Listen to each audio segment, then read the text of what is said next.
Creo que de entre los 7 sacramentos de la Iglesia, ninguno es tan incomprendido y tan poco deseado como el sacramento de la confesión. Como saben ustedes, hermanos, la Iglesia nos enseña que nosotros, la manera de vivir felices al 100%, como Jesús le dijo a Pedro en el Evangelio de Mateo, al 100% acá, pero también para asegurarnos la vida eterna, que es todavía más importante, tenemos que estar en estado de gracia, es decir, en estado de amistad con Dios, donde compartimos este elemento divino que habita en nosotros, que llamamos la gracia, ¿no? Que llamamos la gracia, y de ahí vienen todas las palabras que tienen que ver con la gracia, ¿no? Gratuito, gracioso, con gracia, grácil, porque todas esas cosas son la gracia. Es un don gratuito de Dios, no nos cobra nada, no nos pide nada.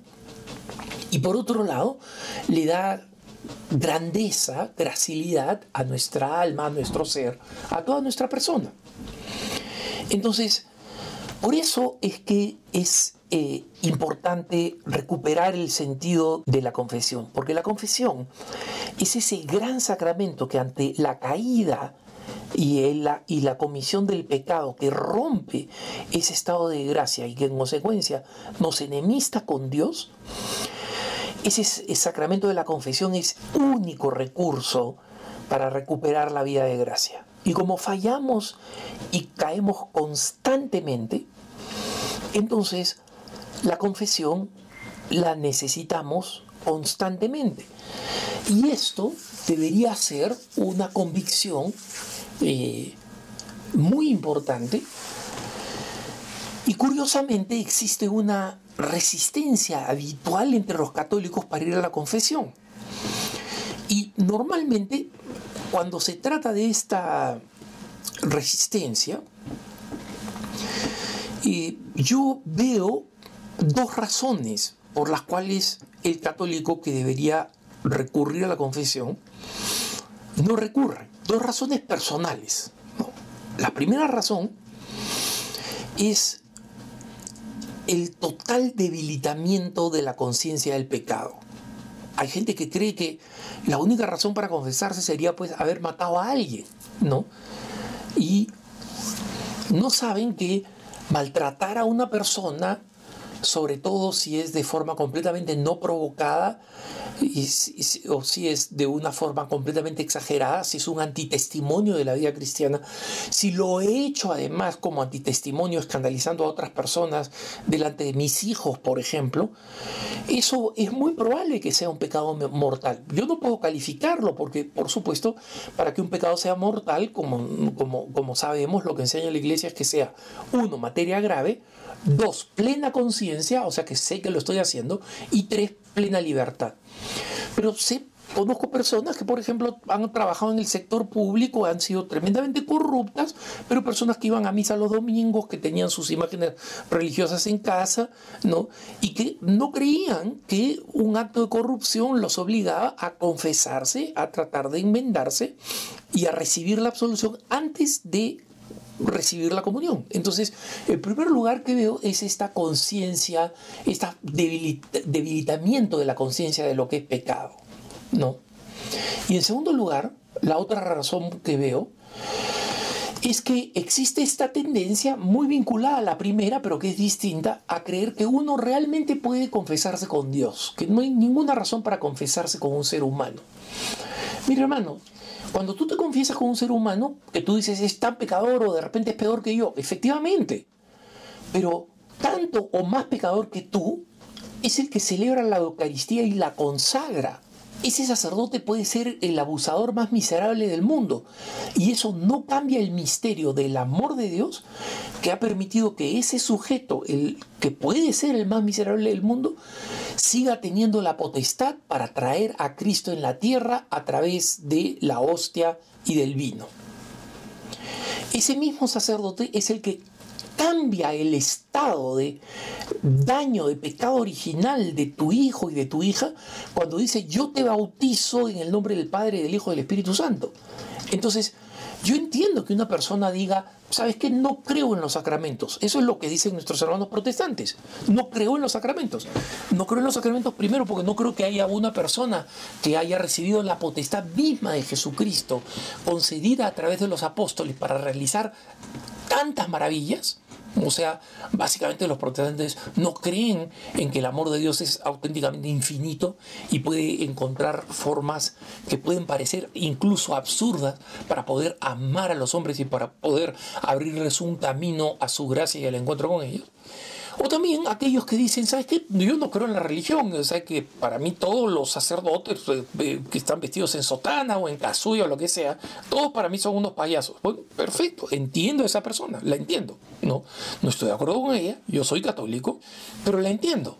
Lo que no es comprensible y que creo que es una tentación demoníaca, satánica, peligrosísima para el alma de las personas, son esas personas que dicen que creen en el resto de los sacramentos pero no creen en la confesión, cuando la confesión fue establecida como está.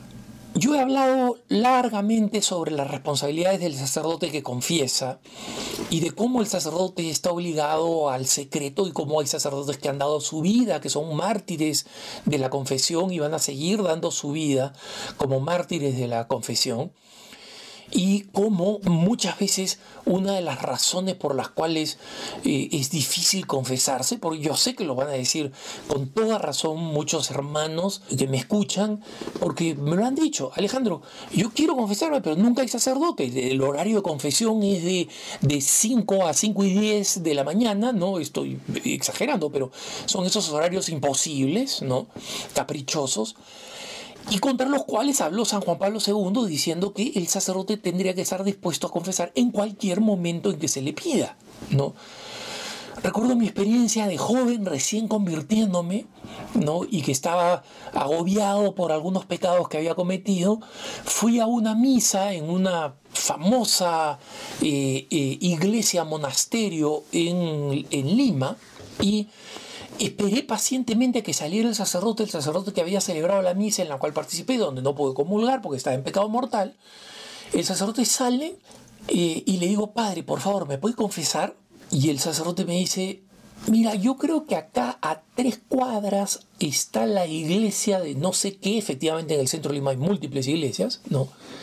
Y tengo que decir que fuera de la iglesia de los jesuitas de San Pedro en Lima, hablando como peruano, no recuerdo otra que tenga sacerdotes disponibles en los confesionarios para confesar.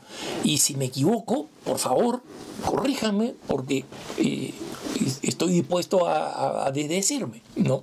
Pero esa fue mi experiencia años atrás, cuando iba al centro de Lima, cuando mi sociedad de vida apostólica todavía no tenía sacerdotes ordenados. Hoy tengo la bendición de vivir en la comunidad con un sacerdote y en consecuencia puedo cumplir con mi deseo y mi necesidad de confesarme todas las semanas.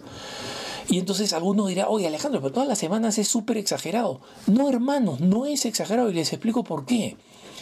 Porque si ustedes recuerdan la catequesis que recibieron en la confirmación, que espero que haya sido buena, porque allí les debieron explicar todos los sacramentos, y si no, entonces lo pueden encontrar en el catecismo, lo que se enseña sobre el sacramento de la confesión, y ustedes van a ver que una de las gracias propias del sacramento, recordemos que los sacramentos tienen sus gracias propias. Por ejemplo, el sacramento del sacerdocio ofrece una gracia especial para los cónyuges para que puedan ser fieles el uno al otro y puedan sobrellevarse el uno al otro. Una gracia especial que el que está conviviendo, por ejemplo, no la recibe porque no ha recibido el sacramento. Bueno, una de las gracias especiales específicas del sacramento de la confesión es la de prevenir el pecado. Es decir, no solamente lo lava y lo borra, lo previene. Y tiempo atrás, los que me han escuchado en Punto de Vista hablar hace años, les puedo recordar una anécdota que me ha impresionado mucho y que la contó un sacerdote cuando estudiaba filosofía en la Facultad Pontificia y Civil de Lima. Y este sacerdote, que había estado en un confesionario en una zona muy popular, estaba en el confesionario y una señora muy devota entró al confesionario, pidió el sacramento de la confesión el padre le dio la bendición y le dijo, muy bien, ¿hace cuánto tiempo que no te confiesas? El sacerdote debería preguntarlo, no es esencial del sacramento, pero es una buena costumbre. Y si el sacerdote no te pregunta, vale la pena que se lo digas. Hace 40 años que no me confieso, hace 10 años que no me confieso, hace una semana que no me confieso, ¿no? Que le digas cuál es tu estado de vida, porque no es lo mismo si de joven has cometido un pecado que si ese pecado lo has cometido estando casado. Es bastante más grave, o sea que también hay que decir cuál es el estado de vida. Hace tantos meses que no me confieso, soy consagrado, no hace tantas semanas que no me confieso, soy un consagrado. Todo esto, como digo, yo tengo la bendición de vérmelo ahorrado porque el sacerdote de mi comunidad sabe cuándo fue la última vez que me confesé, salvo que haya estado de viaje, y sabe que soy consagrado, ¿no? Y que tengo determinados compromisos hechos para vivir la fidelidad, ¿no? El celibato, la obediencia, etc. Pero volviendo a la anécdota de esta señora, el sacerdote dice que comienza las partes iniciales, le dice, sí, hace tanto tiempo que no me confieso, y le dice, bueno, ok, dime cuáles son tus pecados. Y la señora comienza a decir, mira, he pasado esto, he hecho esto, esto. Y el sacerdote dice, bueno, mira, has cometido un error, pero no hay materia. O sea, ¿qué cosa significa no hay materia? No has cometido un pecado. No has cometido un pecado. Eso no es pecado. Bueno, pero también hice esto, y pensé esto y esto. Y el sacerdote le volvió a decir, mira, hermana, nuevamente, eso no es materia de pecado. El error no es pecado, es malo, es consecuencia del pecado, pero no es pecado. Entonces, esta señora le dijo, padre, lo que sucede es que deseo la gracia sacramental. Y ese sacerdote cuenta, que estaba enseñando, cuenta la tremenda emoción que sintió cuando una mujer sencilla entendía mejor el valor del sacramento que muchos sacerdotes y que muchas personas que dicen ser católicas. Y recordemos, hermanos, que existen ministros extraordinarios de la comunión y no existen ministros extraordinarios de la confesión.